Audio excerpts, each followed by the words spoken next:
Hello,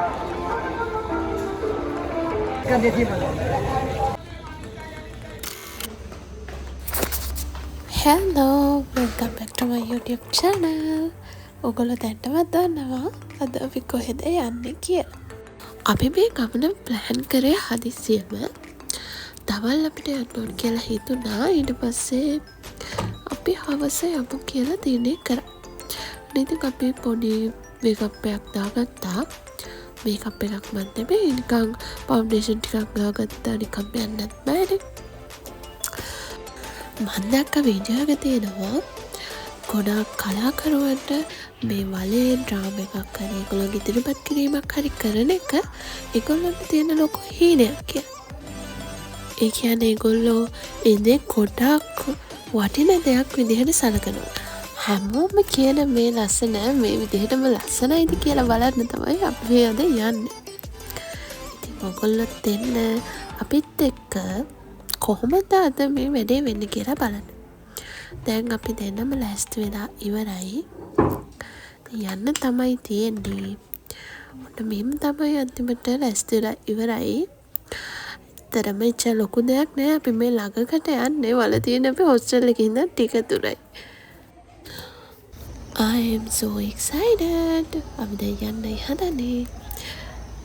මගේ කොණ්ඩ ලස්සනයිද? මම කොණ්ඩේ ගොඩක් කොටන කමලා තිබ්බේ. ඒත් දැන් මම හිතුවා ටිකක් වවලා බලන්න.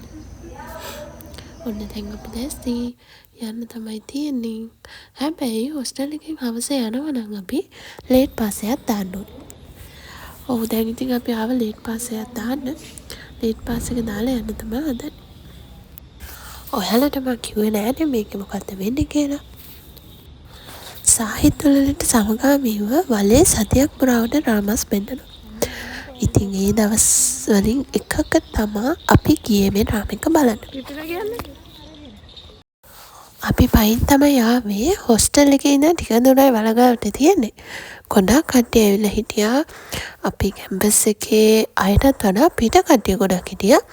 මං හිතන්නේ මේ වලේ ඩ්‍රාමාස් බලන්න පුරුදු වෙච්ච මේ නුවර අවට කට්ටිය ගොඩක් ඉන්නවා. කැම්පස් එකට ආදරේ කට්ටිය, මේ කලාවට ආදරේ කට්ටිය ගොඩක් ඉන්නවා. ඒගොල්ලෝ ගොඩ දෙනෙක් කියලා හිටියා මේ ඩ්‍රාමා බලන්න. ඉතින් ඕගොල්ලොත් කවදාද මේකේ ඩ්‍රාමා එකක් බලන්න ඇවිල්ලා තියෙනවා නම් කමෙන්ට් එකක් දාගෙන යන්න. අපිට ටිකක් වෙලා ගියා මෙතන යන්න එන්න කොහෙද කියලා හොයාගන්න. ඊට පස්සේ අපි තනක් හම්බුණා එන්ට්‍රන්ස් එක. අපි එතනින් ඇතුළට ගියා. එතෙන් තා කැම්පස් එකේ අයලක් කළා පොඩි ස්ටෝල් එකක් දාලා තිබ්බා.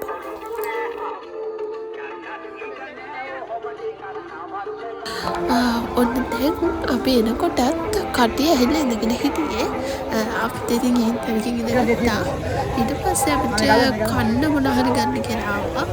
එතන එක එක ජාතිය කෑම ජාතිය තිබුණා. අපි නූඩල්ස් තුනක් ගත්තා.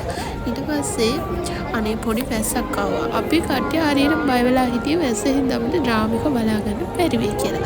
පටන් ගන්නෙම පොඩි වැස්සක් ආවා.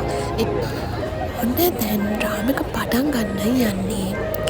අපි හරිම ආසාවෙන් හිටියේ. මට නිකන් දැනුනේ අපි පොඩි කාලේ පෙරහැරවල් බලන්න එක එක සල්පිල් බලන්න යන්නේ අම්මලත් එක්ක.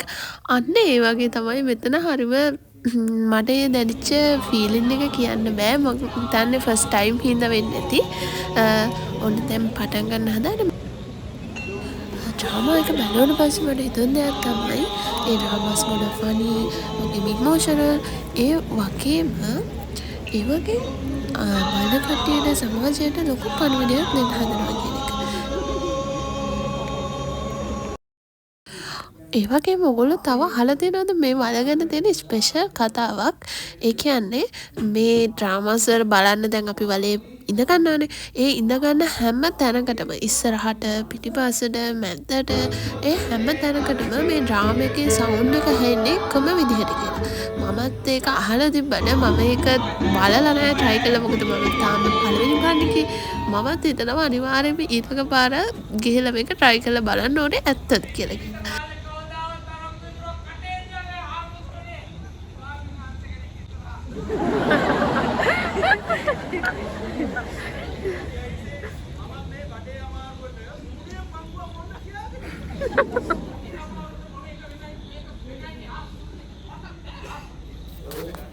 එහෙනම් ඔයගොල්ලන්ට හිනාව අපේ ඉතින් මේ විදිහට තමයි අපිට පැය දෙක ගියා දැනුණේවත් නැහැ.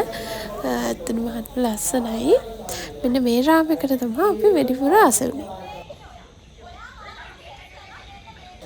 මේ වීඩියෝ එකෙන් දකින්නට වඩා එතන ඉඳන් බලනකොට මාරම ලස්සනක් තියෙන්නේ. ඉතින් මේක බලලා ඕගොල්ලන්ටත් හැකියාවක් තියෙනවා නම් අනිවාර්යෙන් මේ වලේ තියෙන රාම එකක් බලන්න එන්න. එතන මේක වෙනස්ම අත්දැකීමක්. දැන් මේක ඉවරයි. අපි යන්න හදන්නේ. අපිට පොඩි බඩගින්නක් ආවා. මං කිව්වා එතන ෆුඩ් ස්ටෝල් දාලා තියෙනවා කියලා ළමයි. අපි එකකින් රොටි ගත්තා. ඊට පස්සේ ඒක කන ගමන් අපි පයින් හොස්ටල් එකට ඇවිදගෙන ගියා. ඉතින් ඔයගොල්ලෝ මේ වීඩියෝ එක එන්ජොයි කරාද? ඔයගොල්ලන්ට ඩ්‍රාමා එකක් බලන්න යන ආසයිද? ඔයගොල්ලෝ මේකේ ඩ්‍රාමාස් බලලා තියෙනවද කියලා කමෙන්ට් එකකුත් දාගෙන යන්න. මා කිව්ව ගොඩාක් කටේල කියලා බලන්නකෝ පාගින්න එක. ඊට පස්සේ අපි තුන්දෙනාම යනවා. එහෙනම් හැමෝටම බයි. හොස්ටල් එකට ආවා. එහෙනම් තවත් දවසක මේ වගේ ලස්සන වීඩියෝ එකකින් හම්බෙන්නම්.